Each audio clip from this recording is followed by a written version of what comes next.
Nicki Minaj and the Grammys have a very complicated relationship. At the start of her career, it seemed like Nicki Minaj was set to be a Grammy darling, with her lyrical prowess, versatility, and literal revival of a dead genre in hip-hop, female rap. And even now, Nicki's impact and talent warrants her multiple Grammys and more nominations than she currently has. Sadly, Nicki wasn't granted what she deserves, and things went awry with Nicki and the Grammys. And it all starts with this song.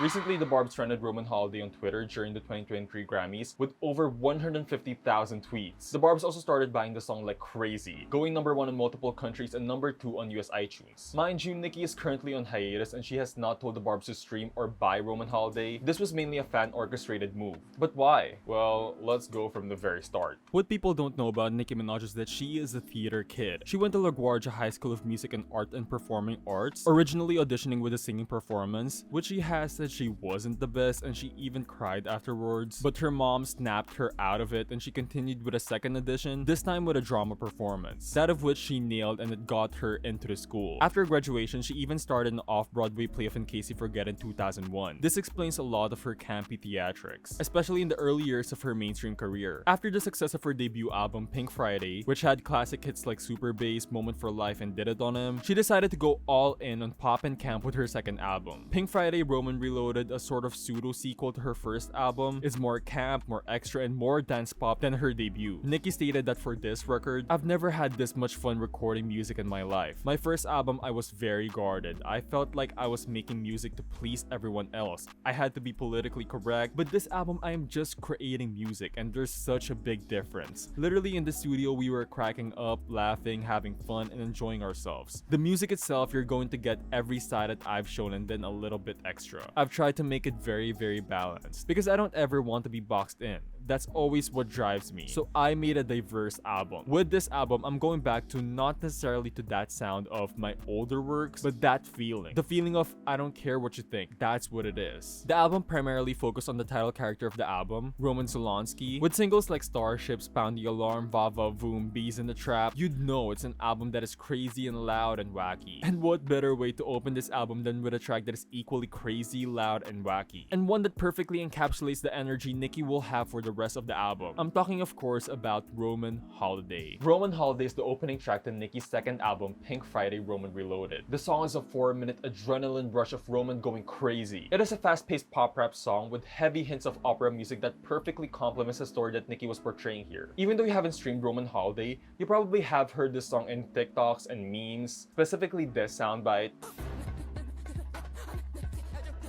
Reviews at the time actually praised the song a lot. New York Daily News said that you can bask in her fitful, stuttering style, a manic cadence informed by its own grace. In the space of one track, Minaj mixes pitches and flows to create as much rhythmic surprise as a top comic. Using the persona of Roman Zolanski, the most amped up gay man imaginable, Minaj unleashes a great spew of profane humor. She matches that to vocal and percussive rhythms that meld the Trinidadian pathos, a New York attitude, and a hip-hop bounce. Such a pan-cultural swirl shoots Missy Elliott's brand of hip-hop surreality to the moon. Spin magazine called the song nearly flawless and pure theater, the closest hip-hop has gotten to its own Bohemian Rhapsody, full of thrilling crescendos and twitchy verses that verge on the ridiculous, but always shift towards triumphant. And honestly, I agree. This song is just full of personality, wit, and just charisma that only Nicki Minaj can possess and explore. The term "this is camp" is utterly overused at this point, but honestly, this song is camp. Like, what's more camp than a female rapper rapping about her as a gay man being exercised by her own mother in an opera-style rap beat? That is camp. And this is not just Nicki acting crazy. True to her roots, she is telling a story. Nicki has said about Roman's story arc with MTV, "If you're not familiar with Roman, then you will be familiar with him very soon. He's the boy that lives inside of me. He's a lunatic and he's gay, and he'll be on Pink Friday Roman Reloaded, the new album, a lot."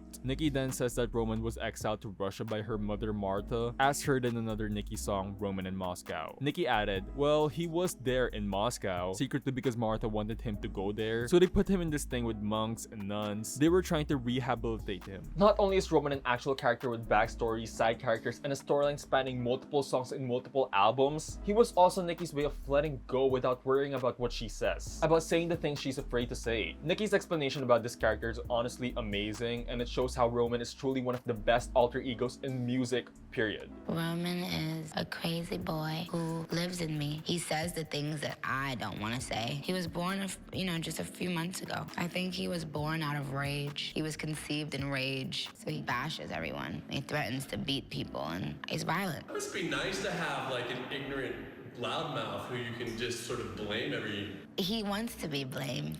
I don't want to blame him. I ask him to leave, but he can't. He's here for a reason. People have brought him out. People conjured him up. Now he won't leave. I actually have another video about Nicki's alter egos if you guys want to check that out after watching this video, of course. So as I said earlier, after Roman's revenge with Eminem, Roman was sent away to Moscow wherein he was being exorcised by monks and nuns. And this is basically the plot for Roman Holiday. And this is important to note because Nicki will act the same plot out whilst performing Roman Holiday on stage. And this performance will not only anger the Catholic Church and everyone basically, but also blackball her from the Grammys. 2 months prior to the release of her second album, Nicki performed Roman Holiday at the 2012 Grammys. The story goes as follows. The producers of the Grammys came to Nicki's studio, listened to Roman Holiday once, then went crazy. They basically on the spot said, "This is what you're going to perform." Nicki originally wanted to perform Starships, and I mean, of course, that song was literally one of the biggest hits in the world at the time, and it was receiving amazing chart success. But Nicki eventually played along with the idea of performing Roman Holiday because she felt that she was staying true to herself by performing said song. So Nicki played along. And when the Grammy producers wanted her to do commercials for the award show, Nicki obliged. Nicki was set to perform Roman Holiday. Sadly, the day before the Grammys, Whitney Houston died. So to tribute obviously Whitney, the Grammys had to retool the show to honor her. And they did have a tribute for her, and that was well deserved. Where it started to go weird though is when Nicki was about to set stage and perform, the producers basically said, "No, we don't want you to perform because of Whitney's passing," which honestly makes no sense. Nicki's performance has nothing to do with Whitney's passing. It was a terrible excuse and terrible timing too. Nicki was literally about to go on stage to perform, and Nicki had the same thought. What the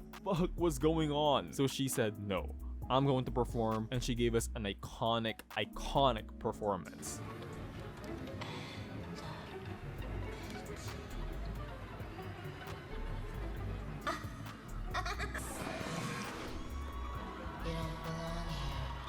What's your name? This performance was the first time a solo female rapper performed at the Grammys, and as much as it was a monumental performance, it was also a controversial one. It received a lot of backlash from the Catholic Church and the general public. Nicki obviously defended herself from the press, saying in an interview that she didn't do the performance with the purpose and intent of offending the Catholic Church. And the performance was just art. It was telling a story, and she should be able to tell a story without being ostracized for it. The producers didn't like the fact that Nicki said they knew about her performing Roman Holiday, which, what did they expect Nicki to say? That the producers didn't know what she was performing? That's just bad management from the producers. And basically because of that, Nicki was blackballed from the Grammys. She was nominated actually on the same night that the performance happened for Best New Artist, and she was the top person predicted to win it. She was the first artist to have 7 songs chart simultaneously on the Hot 100. That's insane. But she lost to the white man, Bon Iver. This performance is just absolutely incredible. You can really tell Nicki was a theater kid because it shows. The theatrics, the acting, the facial expressions, the breath control is not mentioned enough because Nicki was dancing, moving, floating on air whilst effortlessly rapping. This performance is truly amazing. What I find weird about the response toward Nicki's performance was how amplified it was. And I honestly don't think it's because people think Nicki was trying to offend the Catholic Church on purpose. It was because Nicki was a black woman being campy, theatric, goofy, and extra. Any other white person who does this, they will still receive backlash, but not to the levels that Nicki received. And they sure as hell wouldn't have been blackballed from the Grammys because of it. And that's the thing about Nicki Minaj. Nicki's a black woman in hip-hop, a mostly male-dominated industry. Those cards against her give her so much double standards as it is already, but we also have to factor the Nicki in it all. No other woman, especially in the music industry, gets the same backlash that Nicki does, and for stuff that is looked over by the general public when done by other celebrities or musicians. And this next thing I'll get into plays into this so well. Back in 2022, Nicki Minaj spoke about how the Grammys are trying to mess with her by basically moving Super Freaky Girl from the rap categories to the pop top categories, likely in an attempt to lower Super Freaky Girl's chance of winning. And it didn't just do that. Super Freaky Girl was not nominated in any categories. In fact, Nicki herself was not nominated for anything. This debacle led to Panty Seller Lotto feuding with Nicki Minaj, leaking a phone call proving absolutely nothing, and being an overall fool. So after this, Nicki went on hiatus as she usually does when gearing up for a big release. Months passed, Nicki is still on hiatus, and the 2023 Grammys was about to happen. And the Barbs basically just wanted to make a statement. So they bought Roman Holiday on iTunes. It went number 1 on iTunes in multiple countries, number 2 in the US, and it just overall saw a huge spike in sales and consumption. It also had over 150,000 tweets on Twitter. This isn't a new thing for the Barbs. They've done it previously with LLC when Nicki was on hiatus as well. Now a lot of people and some Barbs themselves were saying that this is kind of embarrassing and that the Grammys wouldn't care about what song is number 1 on iTunes, but it was never about that. This was a statement from the Barbs saying that regardless of whether Nicki wins a Grammy or not, we're going to support Nicki the best way that we know, buying her music. What did you guys think we were thinking? That the Grammys will suddenly change its infrastructure because Roman Holiday debuted in the iTunes chart? No! The sad truth is that the Grammys will probably remain corrupt for its entirety. This just to show everyone that even when Nicki is on hiatus and literally staying off social media, her voice and presence is still loud and clear. Her message is still loud and clear. You can hear Nicki saying through the Barbs that you guys can be as corrupt as you want, blackball me, disrespect me, ignore my impact, but the fact of the matter remains, I'm not going anywhere anytime soon. What's sad about this whole thing is that Nicki was so vocal about how the Grammys were corrupt and biased, but people just laughed at her. They used her not having a Grammy as a drag, but those same people are now saying that the Grammys are corrupt and biased when Beyonce didn't win Album of the Year. So which is it? Is it only corrupt and biased when it comes to Beyonce? Again, double standards because time and time again the Grammys have shown their true colors, but Nicki is somehow crazy for speaking up about the Grammys or anything at this point. I think Roman Holiday holds a special place in Nicki's discography because it saw Nicki at her most pop and camp. And I do think that her more wacky side is a facet of hers that after Pink Friday Roman Reloaded, she was trying to run away from precisely because of the reaction towards this song and other songs like this. It was ahead of its time, really. People try to discredit Nicki's talent because of her putting humor and wackiness in her songs, like Stupid Ho and Starships, so she went away from that type of music. I think now she's slowly trying to embrace her more wacky side. I mean, Roman did appear in the remix for Super Freaky Girl, and I do think that NM5 is where we will meet campy Nicki again. And it's about damn time. Thank you so much for watching today's video, guys. I honestly had so much fun creating this video. Roman Holiday is like literally one of my favorite Nicki songs. I think it's one of the songs of Nicki's that really pulled me into being a stan of hers and being a Barb because it was just so wacky, so out there, and it was just nothing like anything at all. It was just so unique. So yeah, honestly, I'm so happy that Roman Holiday is getting its recognition again. This song is honestly more than just an opener for Nicki's second album. It represents so much more than that. Click the subscribe button if you haven't already. I'm gonna be uploading more Nicki videos and also more videos, just pop culture in general, and I think you guys will like it. And yes, I am bringing out my Versus series, so you might want to check in for that. But yeah, thank you so much for watching today's video, guys, and goodbye.